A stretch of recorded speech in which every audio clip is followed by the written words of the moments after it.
नमस्कार, मैं हूं राजदेव। आप सभी का बहुत बहुत स्वागत है। तो हाल ही में आपने देखा होगा कि पाकिस्तान आज के टाइम पे भारत को डायरेक्टली थ्रेट्स दे रहा है। आज से ठीक 2 दिन पहले पाकिस्तान के फील्ड मार्शल असीम मुनी ने इंडस नदी के ऊपर भारत जो हाइड्रो इलेक्ट्रिक डैम्स बना रहा है, इसके ऊपर ये स्टेटमेंट दिया गया था, हम तो इन डैम्स का बनने का इंतजार करेंगे और जैसे ही डैम्स बनेंगे हम 10 मिसाइल मारेंगे। इसके अलावा आधी दुनिया को न्यूक्लियर से खत्म करने की धमकी भी असीम मुनी ने दिया था। और अभी रिसेंटली पाकिस्तान के प्राइम मिनिस्टर शहबाज शरीफ ने भी रिसेंटली इंडस वाटर ट्रीटी के मुद्दे पर कहा है कि इंडस नदी के पानी पाकिस्तान की जिंदगी की लकीर है, जो कि है। कैसे है हम उसके ऊपर आगे बात करेंगे, बट यहाँ आपको समझना होगा कि पाकिस्तान क्यों इतना तिलबिला उठा है इंडिया के डैम्स प्रोजेक्ट के ऊपर। तो आपको सबसे पहले समझना होगा कि जब से ट्रंप और इंडिया का सिलसिला शुरू हुआ है, तब से पाकिस्तान को ट्रंप ने सपोर्ट करना शुरू किया है, तब से ही पाकिस्तान खुलकर ऐसे स्टेटमेंट पास कर रहा है। बट यहाँ ये नहीं है पानी रोक दिया, इंडिया ने डैम्स बना दिया। यहाँ बात है कि पाकिस्तान की असलियत। आज के टाइम पे पाकिस्तान कितना डिस्परेट है भारत के पानी के लिए,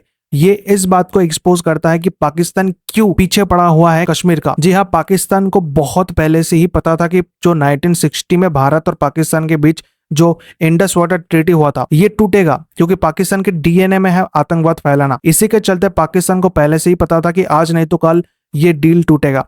इसीलिए पाकिस्तान कश्मीर के पीछे पहले से ही पड़ा हुआ था। पाकिस्तान के लिए सिंधु, झेलम और चेनाब नदियों की पानी काफी जरूरत है, क्योंकि पाकिस्तान की खेती इस पानी पे डिपेंडेंट है, जो देश के जीडीपी का लगभग 25% है। और पाकिस्तान की 90% खेती को सिंचाई यानी इरिगेशन प्रोवाइड करता है। सिंचाई का मतलब है जमीन पर पानी को आर्टिफिशियल तरीके से देना, ताकि फसलों की खेती में मदद हो सके। तो इसीलिए इन नदियों का पानी पाकिस्तान के जो फार्मर्स हैं और पाकिस्तान के रूरल एरियाज के जीवन का मेन पार्ट है, क्योंकि पाकिस्तान में एग्रीकल्चर ही पाकिस्तान की इकोनॉमी और रोजगार का मेन पिलर है। और पाकिस्तान के 2/3 जनता खेती बाड़ी करते हैं और अपना पेट पालते हैं, क्योंकि पाकिस्तान में तो डेवलपमेंट है नहीं। रिसेंटली मुनी ने भी यही कहा था कि भारत एक शाइनिंग मर्सिडीज है, भारत फेरारी की तरह हाईवे पर है, मगर पाकिस्तान एक कचरा ले जाने वाला गाड़ी है। देखिए, यहाँ पर मैं ये नहीं कह रहा हूँ कि खेतीबाड़ी गलत है। जो किसान होता है इसको हम अन्नदाता कहते हैं, तो खेतीबाड़ी बहुत ही इंपॉर्टेंट है। लेकिन यहाँ पर मेरा जो पॉइंट ऑफ व्यू है कि पाकिस्तान में इसके अलावा कोई ऑप्शन है नहीं ज्यादा, इसी को मैं समझाना चाहता हूँ। तो इसके अलावा आप देखेंगे कि ये जो नदियां हैं ये पाकिस्तान के हाइड्रो इलेक्ट्रिक पावर्स के लिए भी बहुत जरूरी है। पाकिस्तान की बिजली लगभग 20% इसी रिवर के पानी पे डिपेंडेंट है। साथ ही पाकिस्तान के बड़े शहरों जैसे कराची हो गया या फिर लाहौर हो गया, इसी रिवर से पानी और ग्राउंड वाटर रिप्लेनिशमेंट मिलता है ऐसे शहरों को। इसके अलावा पाकिस्तान में जितना भी अभी के टाइम पे इंडस्ट्रियल एरिया है, जैसे टेक्सटाइल इंडस्ट्री जो पाकिस्तान के एक्सपोर्ट में बड़ा हिस्सा रखता है, ये भी इन नदियों के पानी पर डिपेंडेंट है। तो यहाँ आपको समझना होगा कि पाकिस्तान में ज्यादा ऑप्शन है नहीं पाकिस्तान के जनता के पास। तो ये आतंकवादी बन जाते हैं या फिर खेती बाड़ी कर लेते हैं या तो इलीगल तरीके से दूसरे देश में चले जाते हैं। Most of the Pakistani citizens यही करते हैं। और इसीलिए आपने कई बार पाकिस्तान के पॉलिटिशियंस और पाकिस्तान की आर्मी जनरल्स को कहते हुए सुना होगा कि कश्मीर तो पाकिस्तान का जगलर वेन है।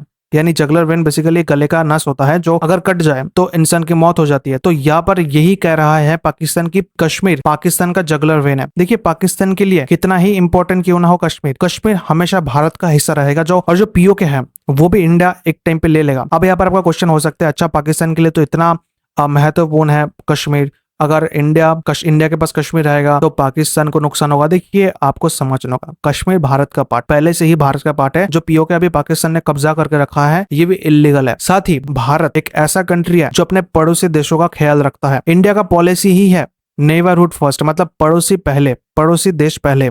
इसलिए आप देखेंगे नेपाल, बांग्लादेश, मालदीव, श्रीलंका, अफगानिस्तान और म्यांमार के infrastructure development, hydro electric projects और भी डेवलपमेंट में फाइनेंशियल और टेक्निकल हेल्प करता है भारत। और इंडिया जब बजट लाता है ना, तो इंडिया अपने पड़ोसी देश जिनके साथ हमारा अच्छा संबंध है उनके लिए भी बिलियंस में पैसा देता है भारत। और 2025 के बजट में देखोगे तो इन देशों को जो सहायता पहले दिया जाता था उसमें और ज्यादा वृद्धि किया गया है और ज्यादा इंक्रीज किया गया है ऐसे मदद को। तो आज अगर पाकिस्तान अच्छे पड़ोसी की तरह इंडिया का साथ देता तो इंडिया पाकिस्तान का पूरा ध्यान रखता, लेकिन अनफॉर्चुनेटली ऐसा है नहीं। पाकिस्तान चाइना और अमेरिका का पपेट बन चुका है, इंडिया में आतंकवाद फैलाता है, क्रॉस बॉर्डर टेररिज्म फैलाता है। इसीलिए यहाँ पर आप देखोगे कि आए दिन पाकिस्तान भीख मांगते रहता है। इंडिया ने पाकिस्तान का हालत ऐसा कर दिया है, अभी तो पानी पे भी रोक लगा दिया है। आगे आने वाले दिन में देखोगे कि पाकिस्तान के साथ क्या क्या होता है। तो यहाँ पर आप समझ चुके होंगे कि क्यों आज के टाइम पे पाकिस्तान तिलबिला उठा चुका है भारत के इंडस रिवर के डैम्स के प्रोजेक्ट के ऊपर। बाकी इसके ऊपर आप क्या कहते हैं कमेंट सेक्शन में जरूर बताइए।